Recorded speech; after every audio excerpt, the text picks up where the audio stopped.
By the age of 23, I have figured out what truly matters to me.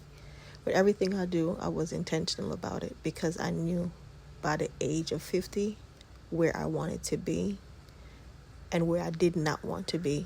So now I'm in my 40s and I've packed up all my stuff, started shipping and bringing to Jamaica, basically moved. I will be living there by myself.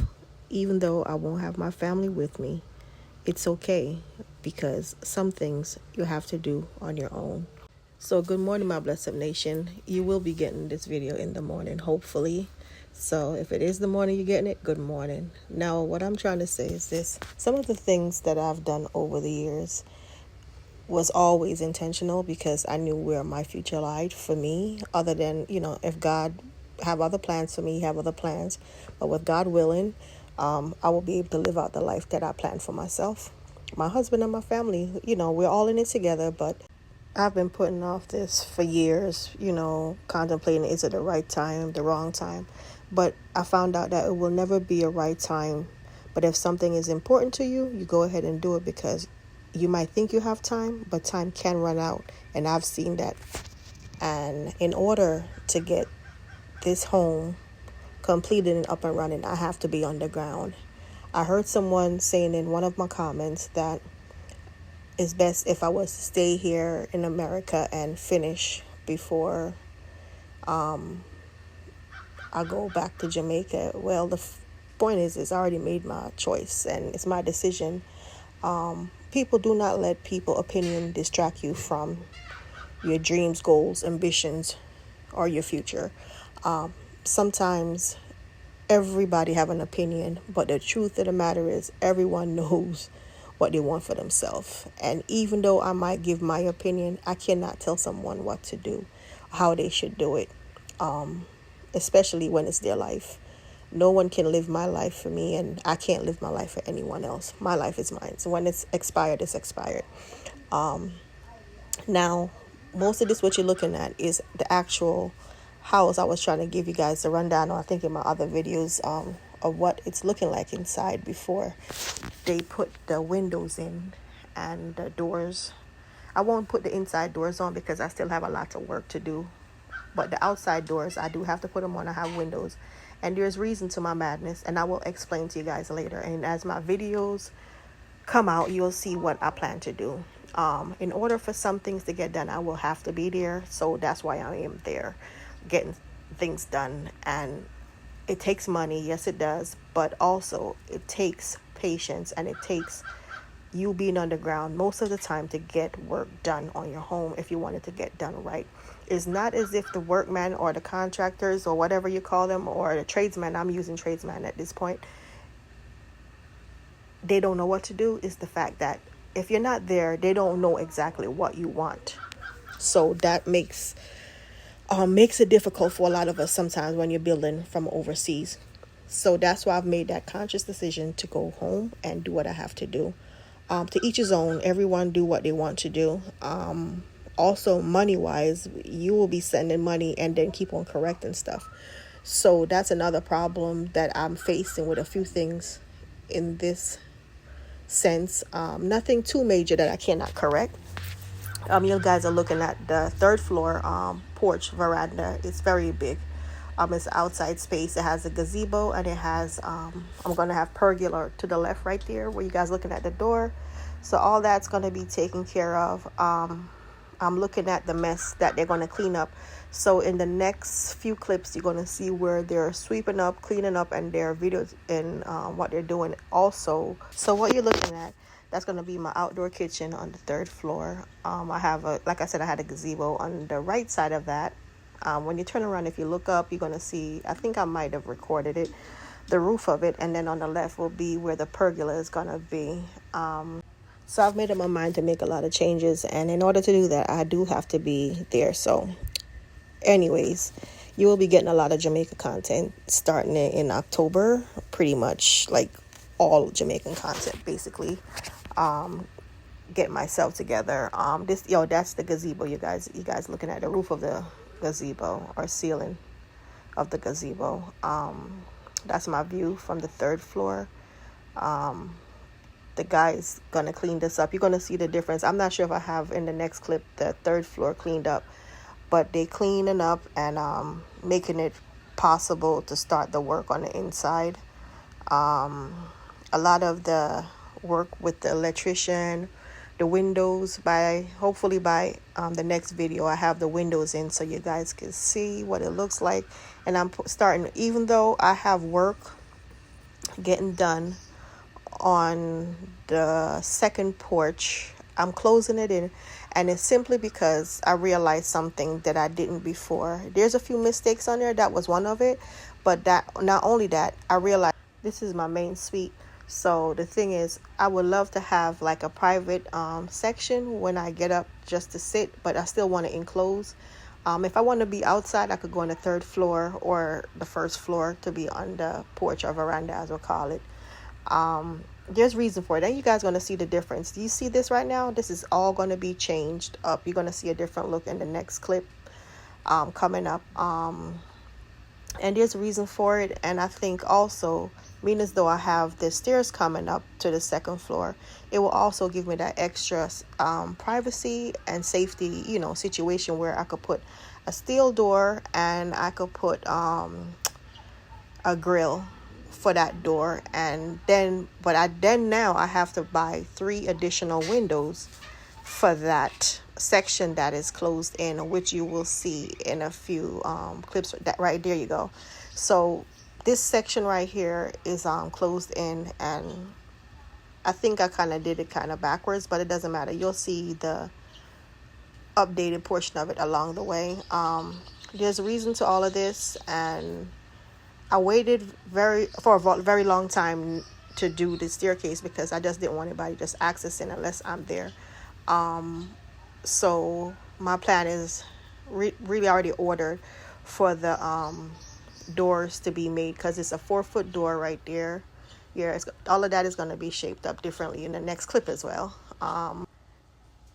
And right here, what you're looking at, that's my tradesman. He's the main guy that I deal with, Ken, which is a family member, and he's the sweetest person. He look out for my best interests. He makes sure that everything is neat and taken care of. So like I was telling you guys, they was upstairs cleaning up the best they know how, and prepping the windows to be installed, priming more like it. The floors are cleaned up, so the place look much better on the inside. So they could start their work, and I don't have to be worrying about when I get up there, I have nails in the bottom of my feet or I'm falling over things. So that's basically it with that right there. Now, I think I told you guys already, this is my TV and living area. So like I was saying, if you're planning to move back to Jamaica and you're saying, oh, I'm going to wait another year or two, you might be out of luck as far as like if you're going to buy or even build. Especially buying land, it's going to be difficult in the next couple of years. I'm not saying people won't be able to find, 1 and 2 pieces, but with the influx of newcomers in Jamaica, and not just that, foreigners, but yes, we have foreigners down there that's loving Jamaica, and they're staying, and they're buying, and they're building. So I know the prices for the homes are very expensive, but I still think the more affordable way of ever becoming a homeowner in Jamaica is to actually build. And a lot of people might not be with me on that, but I believe that. And it takes time, it takes patience. And like I said, with everything you're doing, you have to be intentional about, as far as down to buying the materials. You have to be there sometimes. You can't just allow people to do it for you. You can't just be talking a good game and doing nothing, because time will pass you by. Not only that, the prices of the materials is expensive. Going on that people don't understand that you do have to make up your mind with something like this as far as building is concerned. It's not for the weak, and it's not for the stupid, because if you're stupid enough, most of the time you will listen to people, naysayers, telling you not to do this, not to do that, and you will fall short. And what I don't understand is why so many Jamaicans, and not just Jamaican, foreigners that come or go abroad anywhere else, and they fight against their own country of like ever returning, or it's like the worst thing in the world. Now, if you come in America or Canada and you become a resident and become a citizen and you're doing everything right, you're good enough and everything I work for you, and you decide to now go back home, I get it. And some people feel like say all is well, and me no say all is not well for everybody. And everybody feel the same way like me, and that's okay, cause that's life. But where may I look upon now, for instance, may I watch the temporary protective status people, them TPS, whatever they call it. And me I said, enough of them, I said, I don't want to go back. I take go back where them come from, because even though it might have most of the Asians them on the list, it's a lot of other countries that's involved, and people that even some people that come from Jamaica is going to get sent home to, because what happened, everybody falling in the same category. Now, me nah say you know fi enjoy your life in our country, but me I look upon it and I said, no, them a holler for no want go back home and stuff, but nobody never prepared themselves to go back at them country. And things like this can happen because come here as a permanent resident, you never come here, you can't become a citizen.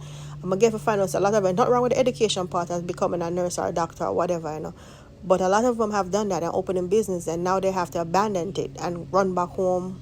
A matter of fact, that I run back home, now for them have to go leave, wanting to or not, willingly or not, them are gonna leave, because now even by the highway I see them, I stop people, and it's sad situation that people don't want to go back home, and it's not don't want to go back home. Some of them really don't have nowhere to go back to.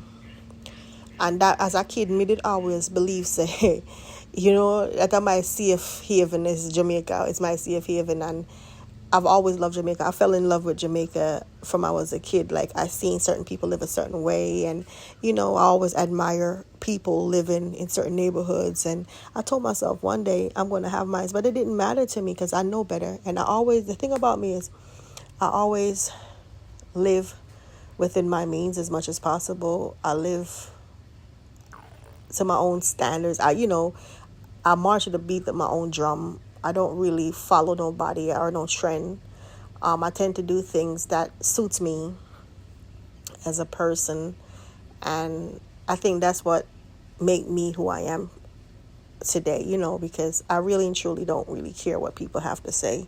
If you're speaking with positivity, I will listen. But if it's negative, I don't really care what you have to say. Looking back at my choices, I don't regret it, because if I was to ever be coming through the airport and they say to me, you can't come back, I won't cry. I won't cry. I'm going to be honest with you guys. It won't affect me the way it will affect certain people, because I've always looked at it that way, that it can be a day they tell us not to come back. And I remember when I was younger, I've spoken to lawyers and stuff, and they always saying that, this can happen to people, that could happen to people. And, they give you the worst case scenario because they want your money. But they was right. You really don't have no say-so in another man's country. So you can't fight for something that you don't have to begin with. And a lot of people I hear complaining like, oh, America this, America that. But to be honest, America gave us a piece of the pie. You take where you can get and cut if you have to cut. And if you know your thing's not right, just take where you can get and cut.